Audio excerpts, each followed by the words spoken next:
हाँ जी, नमस्कार दोस्तों, जय हिंद। कैसे हैं आप लोग? आज जो है आपके सामने लेकर आए हैं हम अग्निवीर जीडी का 20 क्वेश्चन, इंपॉर्टेंट क्वेश्चन जो कि आपके मिलने वाले हैं एग्जाम के अंदर। ठीक है भाई, तो ज़्यादा टाइम वेस्ट ना करते हुए जो क्वेश्चन होने वाले हैं उसके बारे में बता दूं। ये सबसे पहले आपके पास में क्वेश्चन होने वाले हैं जीएस और साइंस के। ठीक है, किसके? जनरल साइंस और साइंस के क्वेश्चन होने वाले हैं। ठीक है, नंबर फर्स्ट क्वेश्चन जो आपके सामने दे रखा है, निम्नलिखित में से किसने राष्ट्रकूट साम्राज्य की नींव रखी थी? ध्रुव, दंतिदुर्ग या अमोघवर्ष प्रथम या फिर कृष्ण प्रथम? तो आंसर जो होने वाला है वो है दंती दुर्ग ने। ठीक है, नेक्स्ट जो क्वेश्चन है इसके बाद वो दे रखा है आपको, निम्नलिखित में से कौन सा समाचार पत्र भारतीय राष्ट्रीय आंदोलन के दौरान लोकमान्य तिलक द्वारा लिखा गया था? तो लोकमान्य तिलक के द्वारा जो लिखा गया था वो ना तो युगांतर था, ना बंगाली था, ना ही अमृत बाजार पत्रिका था। तो आंसर जो था वो था केसरी, ऑप्शन नंबर सी। इसके बाद जा जाते हैं, इसके बाद दे रखा है आपको कि अनुच्छेद 32 भारतीय संविधान के किस भाग से संबंधित है? अनुच्छेद 32, अच्छा आप ये बताइए भाग एक में क्या है? ठीक है, भाग एक में कहां से कहां तक है, कौन सा अनुच्छेद है? ठीक है, भाग दो में कौन सा अनुच्छेद है? भाग तीन में कौन सा अनुच्छेद है? ठीक है भाई भाई भाग एक में जो है 1 से 5 तक अनुच्छेद है। भाग दो में क्या है? भाग एक में 1 से 4 तक है। ठीक है, भाग दो में क्या है? 5 से 12 तक है। भाग तीन में क्या है? 12 से 35 तक है। तो आपके पास अनुच्छेद 32 पूछ रहा है, तो अनुच्छेद 32 का मतलब है ऑप्शन नंबर सी, क्योंकि इसमें भाग अनुच्छेद 12 से 35 शामिल है। ठीक है जी, नेक्स्ट जो क्वेश्चन है, निम्नलिखित में से कौन सा संवैधानिक संशोधन शिक्षा का अधिकार प्रदान करता है? कौन से संवैधानिक संशोधन के तहत शिक्षा का अधिकार जो है प्रदान होना शुरू हुआ है, वो इसके बारे में आपको बताना है। 88वां संविधान संशोधन नहीं है आपका, 89वां भी नहीं है, 87 भी नहीं है, 87वां नहीं आपका।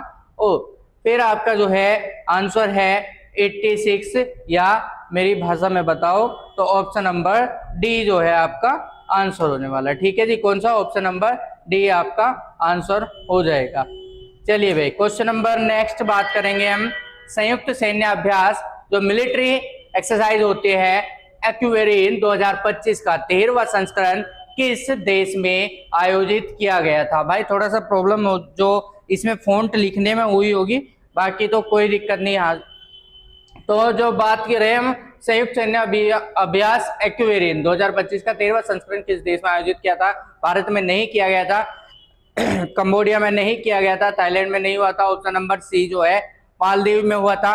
आपको ये बताना है कि मालदीव में 2025 से अलग कौन सा सैन्य अभ्यास और कब हुआ था? ठीक है, ये कमेंट बॉक्स में जरूर बताना है आपको आंसर। नेक्स्ट जो बात करें हम, किस जैन ग्रंथ में बिंदुसार को सेमेश्वरी कहा जाता है? किस जैन ग्रंथ में बिंदुसार को सेमेश्वरी कहा जाता है? राजवल्ली कथा या कल्पसूत्र, दोनों एक और दो, और ना ही एक ना ही दो? तो आंसर जो रहने वाला है ऑप्शन नंबर ए रहने वाला है, राजवल्ली कथा। ठीक है, राजवल्ली कथा में जो है आपको जैन ग्रंथ में बिंदुसार को सेमेश्वरी कहा जाता है। ठीक है, नंबर 7 है उस्ताद बिस्मिल्लाह खान। सबसे खत्म क्वेश्चन है, इसका आंसर तो आप लोगों को पता ही होना चाहिए। ठीक है, अगर आपको इसका आंसर पता है तो आप बहुत ही अच्छे तरीके से काम कर रहे हैं, मतलब एग्जाम के अंदर आप कुछ ना कुछ करके जरूर आएंगे। तो उस्ताद बिस्मिल्लाह खान का संबंध किस वाद्य यंत्र से था? तो उनका संबंध ना सरोद से था, ना वीणा से, ना बांसुरी। आंसर था शहनाई से। किससे था? शहनाई से। नेक्स्ट क्वेश्चन के पास आ जाते हैं, निम्नलिखित में से किस राज्य में परसेर नवकलेश्वर त्योहार मनाया जाता है? पश्चिम बंगाल, त्रिपुरा या सिक्किम या ओडिशा? अच्छा हाँ, नवकलेश्वर तो ये जो है ओडिशा में मनाया जाता है। किसमें? ओडिशा में ये एक त्योहार होता है जो मनाया जाता है। नेक्स्ट जो आ जाते हैं, 2011 की जनगणना के अनुसार बाल लिंग अनुपात प्रति 1000 पुरुषों पर कितनी स्त्रियां थी? हाँ जी, 1000 पुरुषों के बंटवारे में कितनी स्त्री थी ये बताना है आपको। तो वो आंसर जो है 919। कितनी?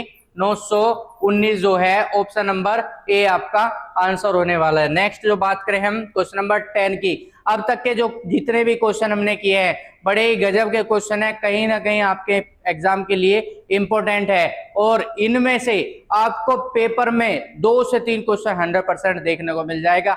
जो ये 20 क्वेश्चन की आज जो वीडियो लेकर आया हूं इसमें से 2 क्वेश्चन आपके पास परमानेंट आपको किसी ना किसी एग्जाम में आपके आर्मी के जीडी या आपका जो ट्रेडमैन हो या फिर आपका WMP women military police force का एग्जाम हो उसमें कहीं ना कहीं आपको जरूर देखने को मिल जाएगा। अगर किसी को डाउट रहेगा तो हम आपको जो है बाद में बताएंगे भी कि कौन से एग्जाम में ये देखने को मिला है। ठीक है, तो भाई आ जाते हैं नेक्स्ट। ओलंपिक ध्वज में पीली रिंग किस महाद्वीप का प्रतिनिधित्व करती है?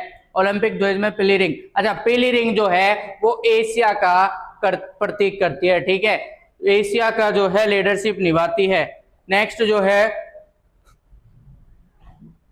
कौन सी भारतीय विधानसभा पूरी तरह से सौर ऊर्जा द्वारा संचालित होने वाली पहली विधानसभा है? सौर ऊर्जा द्वारा कौन सी भारतीय विधानसभा है जो पूरी तरीके से संचालित हो रही है, पूरी तरीके से सौर ऊर्जा पर ही निर्भर है? तो जो है महाराष्ट्र की भी नहीं है, केरल की भी नहीं है, गुजरात की भी नहीं है, भारत की राजधानी नई दिल्ली और भारत की एक इकलौती जो आपकी सौर ऊर्जा से चलने वाली विधानसभा है वो है अब तक की दिल्ली विधानसभा। ठीक है, कौन सी है? दिल्ली विधानसभा जो पहली विधानसभा मानी गई है। क्वेश्चन नंबर 12 पे आ जाते हैं। किस भारतीय राज्य ने ट्रांसजेंडर व्यक्तियों के लिए नीति 2025 जारी की है? ठीक है, कर्नाटक ने नहीं की थी भाई, केरल ने नहीं की थी, गोवा ने नहीं की थी। ऑप्शन नंबर बी आपका जो है वो है तमिलनाडु, तमिलनाडु ने की थी। नेक्स्ट आ जाते हैं, मटकी निम्न में से किस राज्य का लोकप्रिय नृत्य है? हाँ जी, सबसे इंपॉर्टेंट क्वेश्चन आ जाता है। ये भाई लोक नृत्य की बात कर रहे हैं, शास्त्रीय नृत्य की बात नहीं कर रहे। आप कई बार क्या कर लेते हो, शास्त्रीय नृत्य याद कर लिए, लोक नृत्य नहीं याद करे, जिसके कारण आप सोचते हो सर ये तो हमें पढ़ाया नहीं था या हमने ये पढ़ा नहीं था, ये तो आउट ऑफ सिलेबस आ गया। तो आपको लोक नृत्य और शास्त्रीय नृत्य बहुत जरूरी है, पढ़ के जाना है। तो ये जो मटकी है वो मध्य प्रदेश के राज्य में जो है लोक नृत्य मनाया जाता है, नाचा जाता है। इसमें आपका एक त्योहार के दौरान ये होता है। फिर बात करें क्वेश्चन नंबर 14 की, भारतीय राष्ट्रीय कांग्रेस की स्थापना तब हुई जब पूरे देश से डैश है यहाँ पे, ठीक है, पूरे देश से डैश कितने प्रतिनिधि दिसंबर 1885 में बंबई में मिले थे? बंबई में मिले थे। अच्छा हाँ, 1885 में कुल 72 जो लीडर थे वो बंबई में जाकर मिले थे 1885 में। ठीक है, जब कांग्रेस की पूरे देश में स्थापना हुई थी। ठीक है, फिर बात करें 15 क्वेश्चन की, वर्ष, अच्छा हाँ इससे पहले मैं आपको एक बात और बताऊं कि आपको आंसर देना है आईएनसी की स्थापना कब हुई थी। आईएनसी की स्थापना कब हुई थी एग्जैक्ट डेट के साथ में। नेक्स्ट क्वेश्चन नंबर 15 है, वर्ष 2026 के लिए अशोक चक्र से किसे सम्मानित किया गया है? वर्ष 2026 के लिए अशोक चक्र से किसे सम्मानित किया गया? Very important question for army, defence and etcetera competitive exam. Major Hardeep Singh नहीं जी, ग्रुप कैप्टन प्रशांत बालकृष्ण नहीं है साहब, ठीक है, नायब सूबेदार ढोलेश्वर नहीं है जी। फिर है ग्रुप कैप्टन शुभांशु शुक्ला, ठीक है, कौन है? Group captain Shubhanshu Shukla. इनका ताल्लुकात किससे है? इनका ताल्लुकात है किससे? एयरफोर्स से। कभी आप ये सोचने लग जाओ कि तो आर्मी के हैं, ग्रुप कैप्टन हमेशा किसके होते हैं? वो होते हैं आपके एयरफोर्स में। मेजर जो है वो होते हैं आर्मी में ज्यादातर, ठीक है। फिर जो है नायब सूबेदार भी आर्मी में भी होते हैं, ठीक है, लेकिन जो ग्रुप कैप्टन है, ग्रुप कैप्टन आपका एयरफोर्स में ही होते हैं या आपके आर्मी नेवी में नहीं होते हैं। तो रैंक से ही पता लगा लेंगे, क्योंकि ग्रुप कैप्टन जो है, ग्रुप कैप्टन शुभांशु शुक्ला अभी जो है अंतरिक्ष से भी होकर आए हैं, आप लोगों को अगर पता हो तो, ठीक है। तो ये थे यहाँ तक के आपके जीएस के कुछ क्वेश्चंस इंपोर्टेंट, वेरी इंपोर्टेंट, जो आपको पेपर में देखने को 100% मिलेंगे। इसी तरीके से नेक्स्ट क्वेश्चन भी लेकर आएंगे हम। नेक्स्ट आ जाते हैं, इसके बाद क्वेश्चन नंबर 16 पर साइंस की बात करेंगे। लार के पाचन में मदद करती है, स्टार्च जो है लार के पाचन में मदद करती है, ठीक है, स्टार्च क्या करती है? लार के पाचन में मदद करती है। निम्नलिखित में से किस जलीय जंतु में गलफड़े नहीं होते? अच्छा हाँ, गलफड़े किस जलीय जंतु में नहीं होते? ऑक्टोपस में होते हैं भाई, ठीक है, स्क्विड में होते हैं भाई, क्लाउन फिश में होते हैं भाई, व्हेल में नहीं होते, व्हेल में नहीं होते। Question answer number D. इनमें से क्या रक्त के थक्के बनने में सहायक है? Vitamin A, vitamin D, vitamin के, फोलिक एसिड या फोलिक अम्ल। तो आंसर जो होने वाला है वो होने वाला है विटामिन सी, विटामिन के, ऑप्शन नंबर सी। नेक्स्ट आ जाते हैं, निम्नलिखित में से कौन सा अंगक एक प्रोकैरियोटिक कोशिका में समानता दिखाता है? केवल माइटोकॉन्ड्रिया, केवल क्लोरोप्लास्ट और माइटोकॉन्ड्रिया दोनों, इनमें से कोई नहीं। तो भाई इसमें जो है क्लोरोप्लास्ट और माइटोकॉन्ड्रिया दोनों जो है वो आपका कोशिका में समानता दिखाता है। ऑप्शन नंबर सी जो है 19 का आंसर है। फिर है लास्ट क्वेश्चन, निम्नलिखित में से कौन सा धारा के तापीय प्रभाव पर आधारित नहीं है? विद्युत हीटर, विद्युत बल्ब, विद्युत इस्त्री, माइक्रोवेव। अच्छा एक बार और पढ़ लो, कौन सा धारा के तापीय प्रभाव पर आधारित नहीं है? कौन सा धारा के तापीय प्रभाव पर, धारा मतलब आपकी जो वेव है उसके तापीय प्रभाव पर आधारित नहीं है। विद्युत हीटर भी आपका इलेक्ट्रिसिटी से ही चलेगा काम, ठीक है। विद्युत बल्ब, विद्युत इस्त्री और माइक्रोवेव। तो आंसर जो है वो होने वाला है ऑप्शन नंबर डी, माइक्रोवेव। तो these were the 20 question that was very important.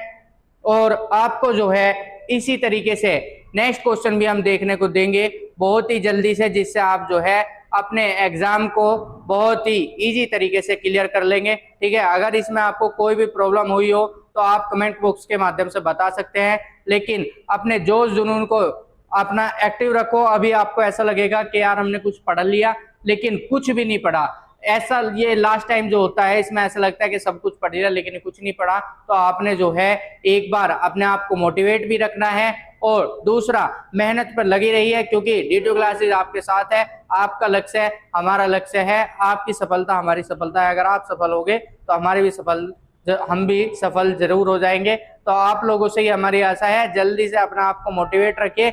आपको डिमोटिवेट होने की जरूरत नहीं है, क्योंकि D2 क्लासेज आपके साथ है। इसी तरीके से वीडियो लेकर आते रहेंगे, जुड़े रहिए D2 क्लासेज यूट्यूब चैनल पर। थैंक यू, जय हिंद, जय भारत।